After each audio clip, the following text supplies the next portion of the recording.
We're Mike and Joe, and this is the second video in a series where we cycled 2,800 kilometres through Europe.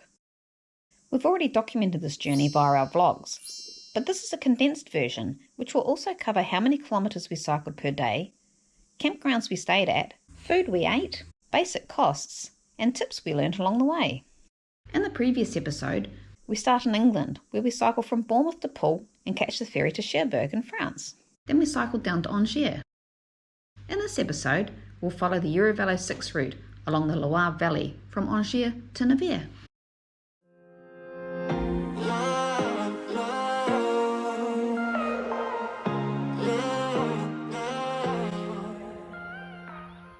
Today we're going to be following the Loire Valley, so come along, it'll be fun! Something to save us, close but we're strangers. We visited Decathlon on our second day in Angers and picked up a few supplies. Mike needed a new mirror, as his broke when his bike fell over. I also bought a foam roller to help with my tight quad muscles, as I think these are causing my knee pain. We also picked up some spare brake pads, chain oil and a clothesline. It was hard work getting back on the bikes today.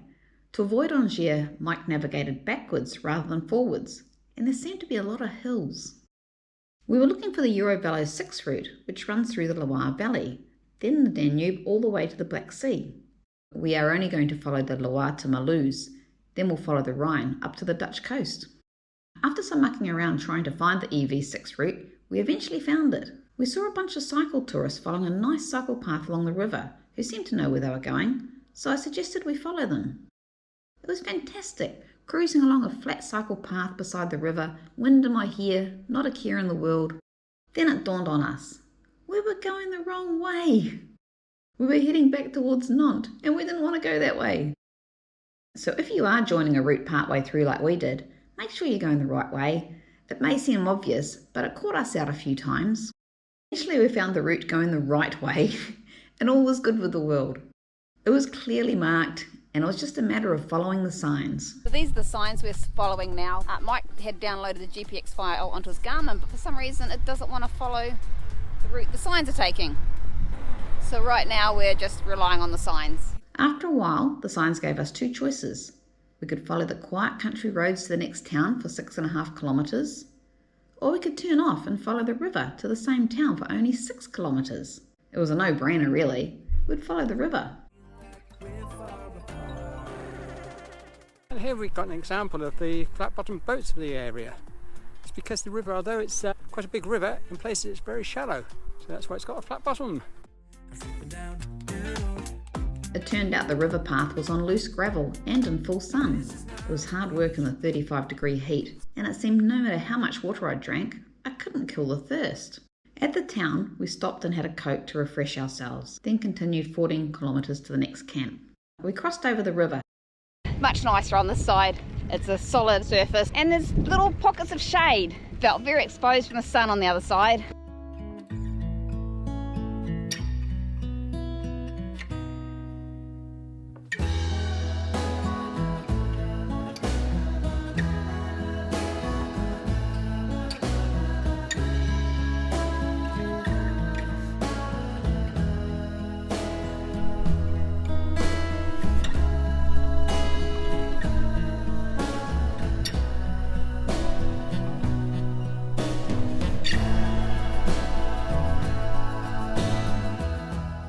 We're at a nice camping spot tonight. They have a marquee where campers can shelter and cook a meal. They have a gas burner, fridge and microwave. These little things make such a difference at the end of the day. So far, there are 2 other cycle tourists camping here. And we saw 2 walkers come in. One with a donkey carrying all her stuff. Can hear it currently eeyoring in the distance. We chatted to another cycle tourist today, struggling in our terrible French. We were talking to him for a good 10 minutes when we realised he was actually from Canada. We reverted to English and he told us about some nice cave houses built into hills that were coming up. We made a note to try and find these.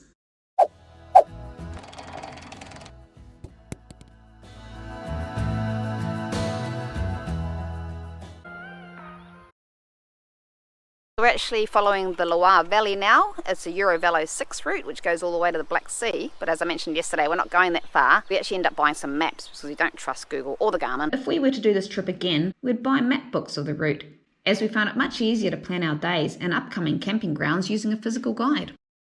We got away from camp about 9 a.m, an early one for us. Just stopped at the patisserie to get us a baguette and some snacks. The daily supply. It's always good to pick up supplies when you can. Most bakeries and shops are closed between 12 and 2 in France. Also, some routes can be quite remote, and many days we've cycled without seeing a shop, and quite often we've found you might have to divert from the path to a city to find something to eat.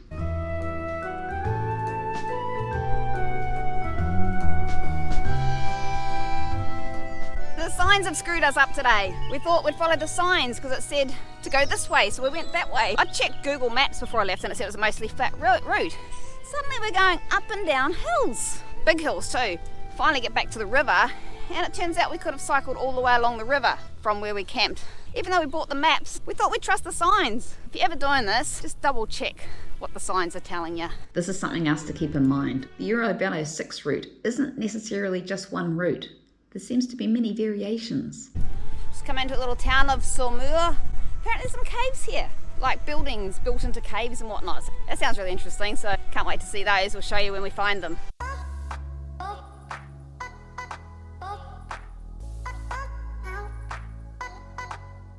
Saumur was a neat little town full of bars, cafes and restaurants, all surrounded by old buildings and caves set into the hills. If I came back, I'd like to spend more time exploring this area. After a look around the town, we found the signs again, but they were sending us up a very steep hill to the chateau. We thought the chateau looked better from down on the flat and decided to follow our own route alongside the river. Just going for a nice shaded spot through the trees. A deer just bounced into the bushes there. The sign sent us back up a hill, but this time we followed because the route was taking us through caves. People live in here. Someone's house in there.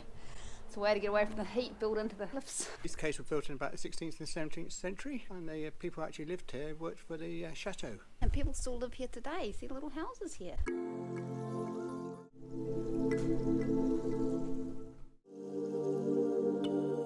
We have a 15th century chateau built between 1429 and 1482, and it's built into the cliff as well. The temperature dropped 15 degrees. Nice and cool in here. I just want to stop here and have a little afternoon nap.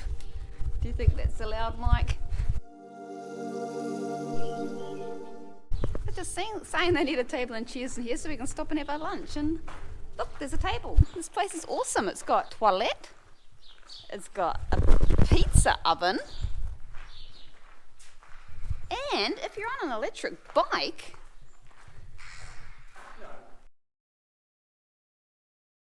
reluctantly we left the coolness of the caves and headed on, following the signs. Oh, I just came out of the caves and I feel like I've walked into an oven. Outside my window is everything pale and cold. Can't seem to pick up my phone. We were sent through wineries, grapes, for as far as the eye could see. It just kept going and going and going, the temperature creeping up to the high 30s. That was brutal, cycling through those wineries in this heat. There was no shade. Glad we're off that now, back onto the road, in some shade. Eventually we made it back to the nice shaded paths beside the river. It's a good idea to research what camping grounds are in the area. We arrived at one camping ground, which was very busy and full of motorhomes. We were hot, bothered, and even considered paying the 23 euros to camp. But then on Google Maps, we noticed there was another campground about 15 minutes away. So we decided to check it out. Turns out it was a quiet campground right beside the river, and only 14 euros for the night. It's been a very hot 30-something day, a lot of it cycling in the open, and we found a little spot, a camping ground by the river. You're looking a bit hot there, Mike. The temperature was in the high 30s, so we picked a nice shady spot and put up our tent. 30 minutes later, the sun moved and we were transported into full sun. So a good tip would be to wait until you know where the sun is before choosing your spot. There's no shop here, so we had to get creative with dinner. We made a satay sauce with dried peanut butter and mixed it with some curry powder, water and garlic oil. We fried it up and served it with some boiled rice. It was actually quite nice. Then we went and watched the sunset. Such a beautiful evening. And by 10 o'clock, it was almost cool enough to go to bed.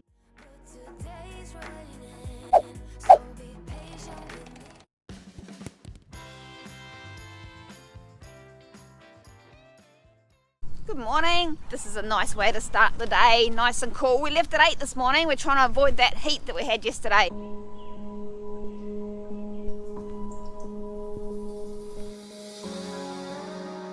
So beautiful is this morning.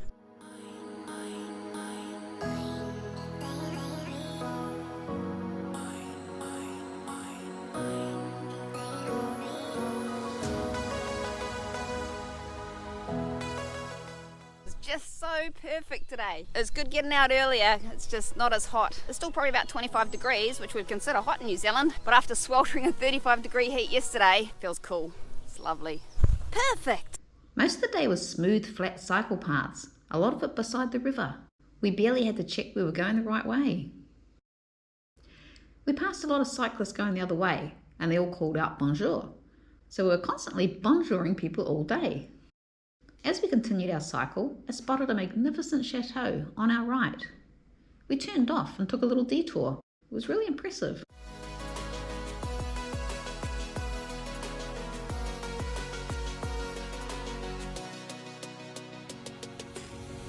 And we stopped on the bridge to watch a lady paddle past on her paddleboard, her dog in front of me trying to jump off.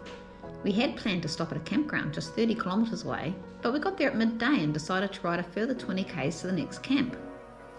It's now only a 15-kilometre cycle ride to Tor, where we'll hunker down in an air-conditioned hotel. It's going to be 40 degrees over the next 2 days.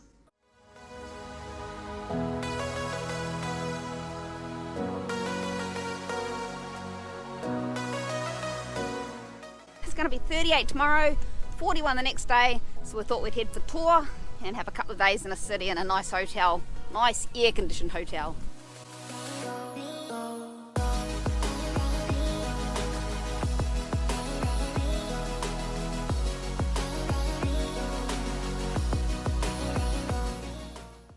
It's so hot, our Snickers bars have melted. Ugh. I'm sure it'll still taste good.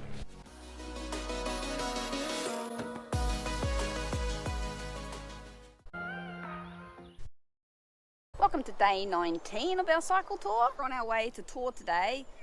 Woke up beside this beautiful river this morning. It's not the Loire, but it runs alongside it. We're going to follow this morning on our way to Tor.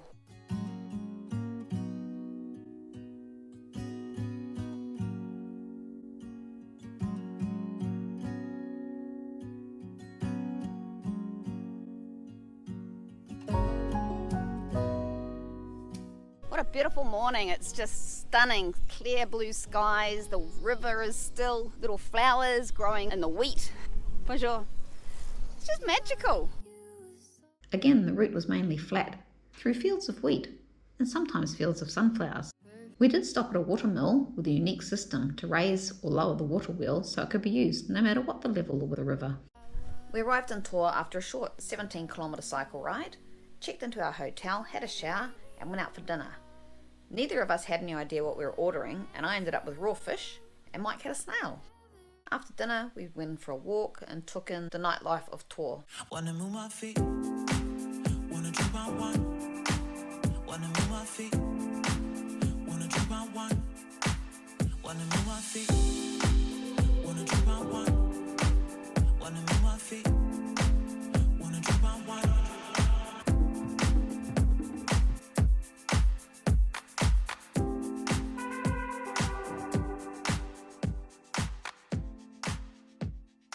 The next day while touring Tor, I had a lady target me, looking to rob me. Thankfully, Mike came to the rescue. But when visiting cities, be aware you'll probably stand out as a tourist. Always stay vigilant and wary of your surroundings. If you'd like to see our tour of Tor, I'll leave a link in the description below. Welcome to day 21. We're just leaving the town of Tor. Had a nice rest day here, escaping the heat. Nice kind of cycle path to start with. We left our hotel in Tor about 10 a.m. and took our time. It was a nice cycle ride along the river for most of the day. After a while we headed inland and cycled through vineyards and fields of wheat. It's a Sunday and everything's closed, so we're pleased to find a little cafe open at lunchtime for a snack and a drink.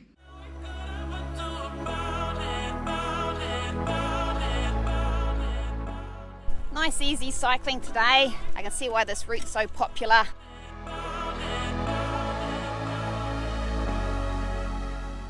In the afternoon, we passed a quirky little place, which looked like a shelter for walkers and cyclists.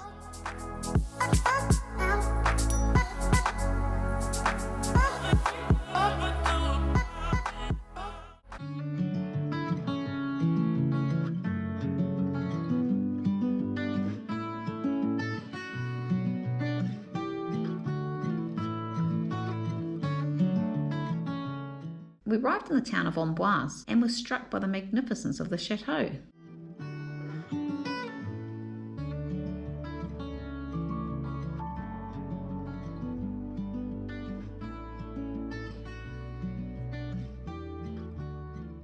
Our campsite is on an island. Thunder is rumbling all around and we've already had a couple of showers. We have our tarp set up so we can sit under it. A tent tarp is a must in our opinion. We use it in so many ways and it's great for both sun and rain. It also helps with condensation on the tent overnight. And be prepared for many thunderstorms in the European summers. They come out of nowhere. I was sitting under our tarp watching the spectacular thunder and lightning display when it suddenly collapsed all over me. Shit, it's falling down. I dried myself off and crawled into bed, the rain pelting down and flashes of lightning illuminating our tent. Finally the storms moved away and I could hear them rumbling in the distance. Then the rain stopped and I finally got to sleep after midnight.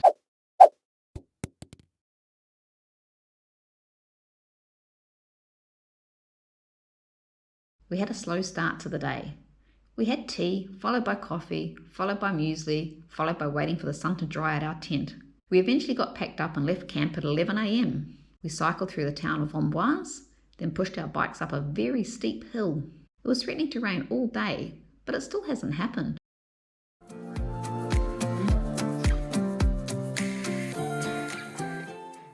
Black clouds looming ahead. It's going to be another thunderstorm or rain today, so probably need to get somewhere to get our tent up.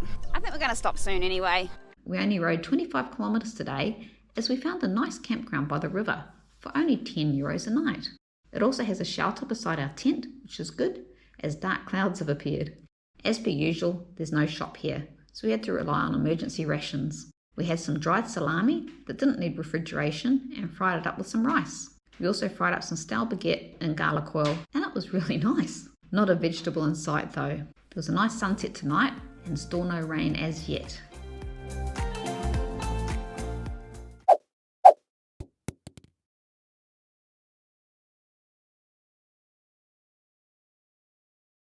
Welcome to day 23 of our cycle tour. We had another wet night last night. It absolutely chucked it down and thunder and lightning again right overhead. Bit scary. Second night in a row and it's going to be happening all week. Outside my window is everything pale and cold. Thunder and lightning storm started about 1:30 in the morning last night. Really loud, woke me up.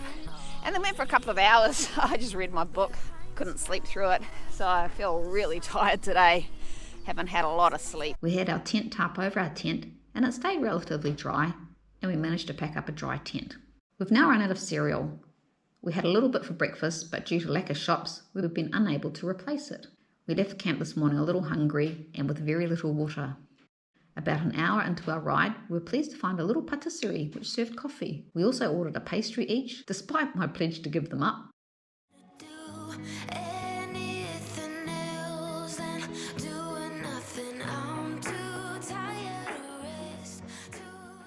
It was an easy but hard day today. The riding was easy and cool. A light mist surrounded us for most of the day. It's actually quite neat cycling in this mist. It kind of gives the place a moody feel.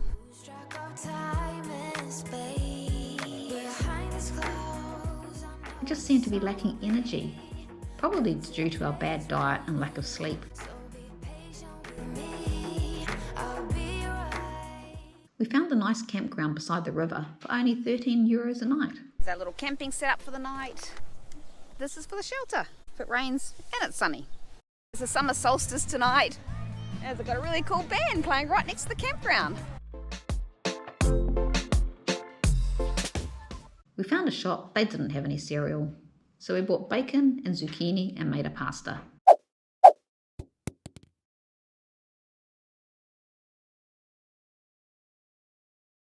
Welcome to day 24 of our cycle trip around Europe. Nuclear power station out there. Another nice cycle path to start our day. We were lucky yesterday. It really looked like it was going to rain all day, but it didn't. And we just had a little bit of rain overnight, a little bit of a sprinkling. Thankfully we had our tarp up, so it kept our tent dry. Yesterday, there was sun and there was rain. It was a nice day of cycling alongside the Loire River on cycle paths. Easy cycling, but my knee continues to give me grief on hills. We soon need to get our daily kilometres up if we're to make it back to Cherbourg before our 90 days in the EU are up. Building castles out of sand, reaching for the grand. As willows align, we lose track of. In the afternoon, big black clouds appeared around us and I thought I heard thunder in the distance. Then big splots of rain came at us, so we stopped and waterproofed our bikes, got our raincoats handy. Then the big spots stopped barely before they'd even started, and it didn't actually rain. See this funny looking tree up there? It's not a tree, it's a radio mast. We made it to the city of Orléans and we're staying in a hotel so we can explore the town. But as soon as we got to our room, we passed out on the bed exhausted.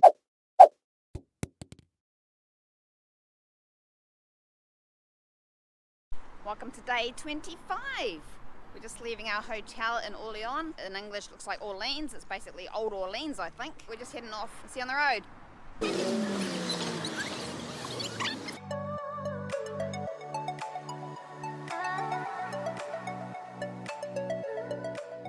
It's actually really nice riding along here. Nice tarmac, nice surface, river there. Sun is shining, and 7 kilometres to the next town. We're hoping to find some lunch.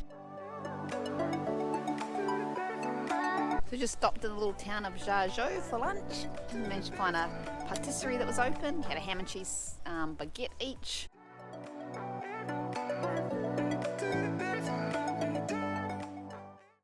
One thing we find while cycling is it's not about the speed, it's just about the enjoyment on the ride.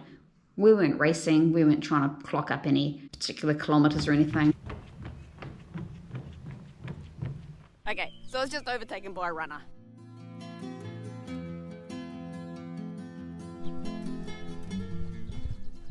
Sully-sur-Loire, that's where we're heading today. There's a chateau there. We've just opted for a mobile home at the campsite for a couple of days. We believe rest days are important when cycle touring, and we try to schedule at least one rest day a week, and also near a town or somewhere of interest to visit. We knew there was a chateau coming up, so we decided to take a rest day so we could look around the chateau at Sully-sur-Loire. I'll put a link in the description for that video if you'd like to see the chateau.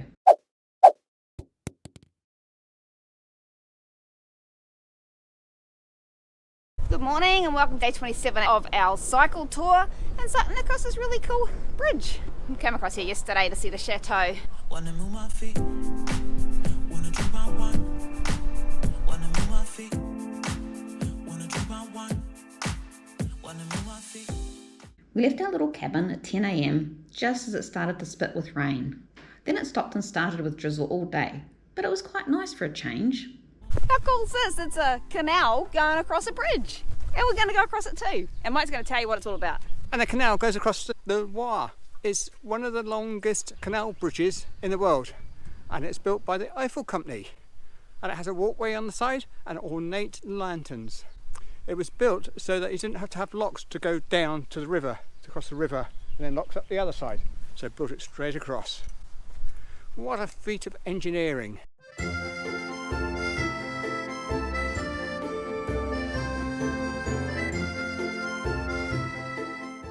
Pretty cool. Canal going across a bridge, across a river.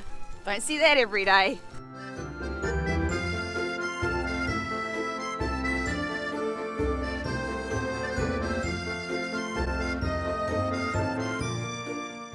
It's 3 o'clock in the afternoon and we've just arrived at the camp we were going to stay at, but they don't open till 5 and it's just started chucking it down. There's a swimming pool here. I thought maybe a swimming pool, but it's actually just a really big fish in there. That's a little bit creepy. We're in no rush to set up our tent in the wet. After 30 minutes, the rain still hadn't let up, and the thought of sitting around for 2 hours in the cold and wet didn't appeal, so the search for a hotel began. It was a Saturday night and a festival in town, and everything was booked out. We found a chambre d'hôte, which is a B&B, and it was only a 10-minute cycle away. And we're in this bed and breakfast. We've got all these beds. I'm hoping we don't have to share with anybody. We're thinking that'll be our bed over here. But how cool is this?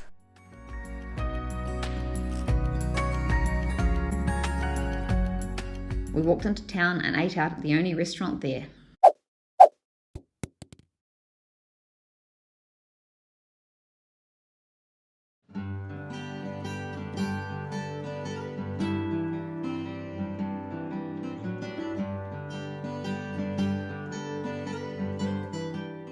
Again, we had nice flat cycle paths, which made for easy riding. We followed many canals today.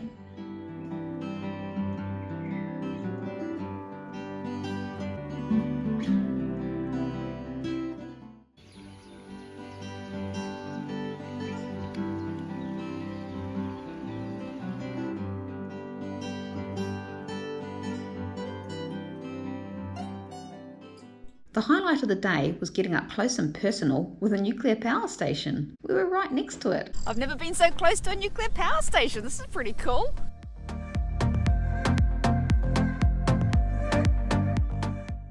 This is just the cooling towers. The reactors are quite small in comparison. Just over there. We also came across a tree which had fallen across the path. It would have been very tempting to try and lift our bikes over, but the thought of losing one of them in the river and losing our laptop and all our camera gear didn't really appeal. So we decided to play caution, took all our panniers off, and lifted our bikes separately. As well as that, we didn't really want to strain our backs. We think it's better to be safe than sorry. As well as that, we're not really in a rush. We found the campground at about 3 p.m, just as it started to rain heavily. Thankfully they had a chalet, so we took that. The weather's gone really cold, so And wet. and wet, and we've checked into a camping ground, a mobile home. Some may say it's cheating, but no, it's not. We don't It's just being sensible. We don't want to be cold and wet.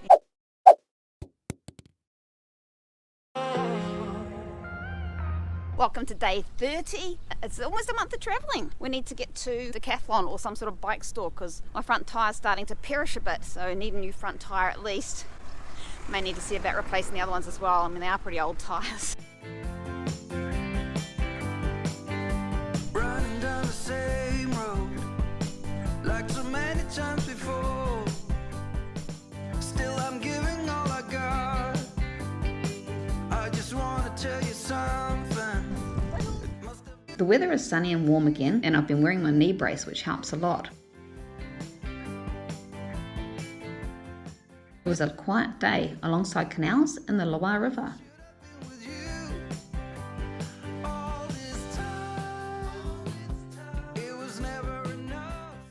The Loire is the last of the untamed rivers of Europe. We're in the middle section at the moment, and here, at times, it will deposit sand to create islands, and other times, the river will sweep by and wash them all away.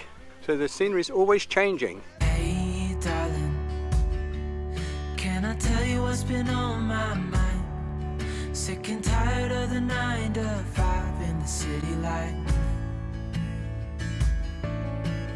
So Mike's just pointed out the interesting houseboats here. So there's the yacht over there without a mast, and over here, there's just a caravan on a boat. Drive real far. So we're going to get off the cycle path for a bit and head to Decathlon and probably into the town of Nevers, which isn't on the route. About Nevers, but it's probably pronounced Nevers. With the wind blowing in your hair. Decathlon stores are common in France in the major towns and have everything you could possibly need for cycle touring and camping. They usually do bike repairs too. We said we wouldn't come back to Decathlon, but here we are. So we had to get 3 new tyres because they're all kaput. We managed to buy some other stuff too. Just some protein bars, a sports drink, and a computer for my bike. That's it, 3 new tyres. Feel a bit better now. They were looking a bit perished. So after our visit to Decathlon, we navigated to the town of Nevers, and we're currently camping down by the river with a wonderful view of the town.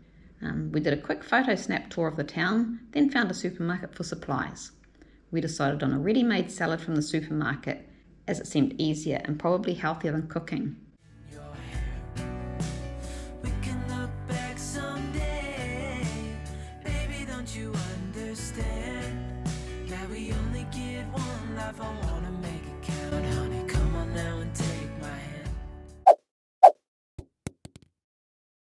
We've had to split the Eurovelo 6 route up into 2 parts, as it's a quite long section. So join us next episode for the next leg of our cycle journey.